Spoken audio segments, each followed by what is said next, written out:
All right, up next, we are talking about the history of essential oils and what makes these oils different. The different grades of oils, and I'm really excited to share that part with you. So, the history of essential oils. They were first mentioned in the biblical book of Genesis, chapter 37, when Joseph was sold to slave traders. They carried cedarwood, sandalwood, and myrrh, spicery, and balm. Genesis ends with the burial of Joseph's father, anointed with myrrh. Essential oils are mentioned 1,100 times in the Bible, directly or indirectly. Some of the oldest cultures on earth, like the Babylonians, used essential oils. The Babylonians placed orders for cedarwood, myrrh, and cypress. The Egyptians were awesome. The Egyptians used essential oils for beauty and embalming, and they have the oldest record of a recipe for deodorant. They must have been some good smelling folk. Essential oils were often found in large quantities in the tombs of the Egyptians. Like, the Egyptians believed that whatever they were buried with, they could take to the afterlife with them. So the biggest things that were found with them were gold and essential oils. They saw the value in these essential oils. The ancient Greeks believed that when they died, they went to this place called Elysium, where the air was permanently filled with essential oils. I want to go somewhere like that. And the truth is like, our air when we walk through the woods is permanently filled with essential oils in so many ways. When you smell the pine, when you smell a flower, like, you smell the essential oil in those plants. It's super neat. Pakistan and Rome used essential oils in their communal bathhouses. They were even given to Christ. Frankincense and myrrh were given to Christ as gifts. Like, these things are legit and valuable.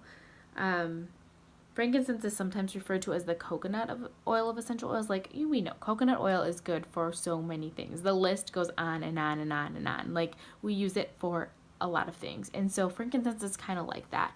You can use it for so many different things. If you had to eliminate all the oils and just use frankincense, that would be okay.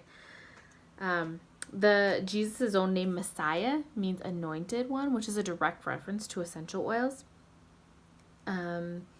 Essential oils were used by the medieval Europeans, many of whom brought oils back during the Crusades. It was only after World War II when essential oils were rediscovered. And then now the knowledge and the research and all the things we're learning about them just continues to grow. There are so many people researching these essential oils in universities. It is incredible the amount of uses that these oils have.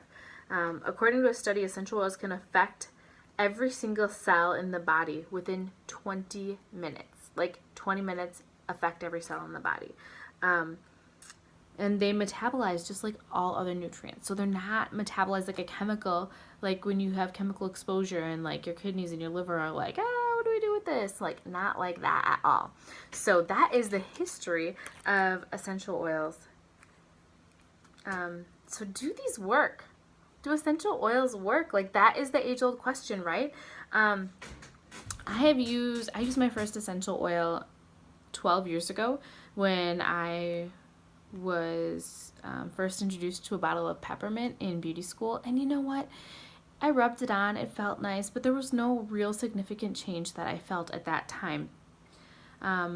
You can buy essential oils pretty much anywhere. Farmer's market, bulk food stores, Amazon, even the grocery store. Everywhere sells essential oils now. But let me tell you something, that in the United States, there is no grading system for essential oils. Nothing.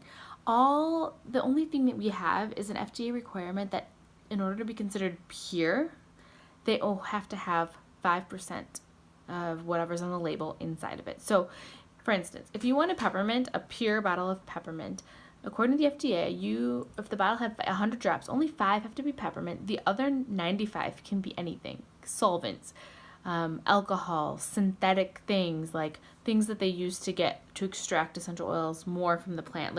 Only 5% has to be the actual oil. It's actually pretty frustrating because they're not even labeled, so you don't even know a lot of times what's in them. I can go to the grocery store and I can flip over a box of cereal and I know exactly what is inside that box. I know. It tells me all the ingredients. That's not so with essential oils. So when you're looking for a company to buy oils with and you want to know what's best. I want to go with integrity. And that is exactly what I did. So you have to trust the company that you're working with. And so the only company that I trust is Young Living. And I'm going to share with you all the reasons why. They are transparent. You can go to any farm. You can knock on any door. You can ask any question. You can look at the plants themselves. You can see the whole thing, the whole process from the seed all the way to the sealed bottle. Like you can knock on any door and they will open it. You can do it. I've been to the farms. Like they're completely transparent. I love that. When Young Living comes time to put a crop in the ground, it's got to be on totally virgin land. Like, see, so they're not putting stuff in land that's like had chemicals on it before. Like, they're not gonna do that. They have on a lot of their farms, they have scientists that do like little batch micro distillation, and this is really cool. I'm pretty much gonna have to read it because it's so sciencey. So when it's getting close to harvest time, they don't know exactly when the crop has come to its peak value. So we want it to be the best that it possibly can be, right? Like we don't want it to be like just have value, right? It's very sciencey, the science behind it. So what they do is every single hour when it's getting time to harvest, they go out there and do a micro distillation and do a small batch distillation to see and test the quality of the oil, to see if it's reaches peak value. So no mom and pop shop can do that, and they just don't have the staffing to do that, to send them out around the clock for sometimes weeks. Like, it's crazy. So then when it's time, they bring the crop in, and it's all hands on deck. The distillation process is key. Like, a lot of the oils have to be distilled at a very specific temperature. For instance, cypress, if you distill it at the correct temperatures, it has 288. You know, we're talking about those compounds that enact change in the body. It has 288 compounds that enact change in the body if it's distilled at the right temperature. Now, if it is not, if you distill it 10 degrees too high or 10 degrees too low, there's only 11 components, like compounds that enact change in the body. So that's a huge difference. So that's just something that really sets Young Living apart. They're able, because they've been around, they're the world leader in essential oils. They've been around for 24 years. And even before that, like Gary and Mary, their story, they were talking about organic food and talking about natural medicine before it was cool. Like they were growing their own foods and caring about these things. Like Gary used herbs to heal himself from a really crazy incident that left him paralyzed. Like their goal and they're seeking out natural ways of wellness, like they pioneered it. Like they really, really did. And so it is completely amazing. So most companies make their biggest mistakes in the distillation process. They're trying to save a few pennies, and so they often use chemical solvents when distilling. They will jack up the temperatures. They will do something called total distillation, which just means that they're going to distill and distill and distill, like take that same plant matter and distill it over and over and over until they can get as much out as possible. Sometimes I think of it as like a tea bag. Like the first time you steep a tea bag, now I know there's heat involved, and with oils you're not going to have that high heat, but that first cup is the best. Now a lot of companies will do total distillation, so they'll keep adding water and pressure and water and pressure, and by the time you make your 10th cup of tea from that same plant matter, that same tea bag, like there's not much quality left at all. And then they will sell that, sometimes dilute at 95%, like we talked about, and sell that. And no wonder, like other companies sell oil so much more cheaply. Like they're cutting all of these corners. So Young Living has nothing in the bottle except for what it says. And the bottle is labeled. A bottle of lemon has lemon in it. A bottle of oregano has oregano in it. That is it. Super, super cool. So I'm just going to quick run through the grading system for essential oils. Grade A is therapeutic grade. It is made with organically grown plants distilled at low temperatures. Okay, so that's Young Living. That's what we do.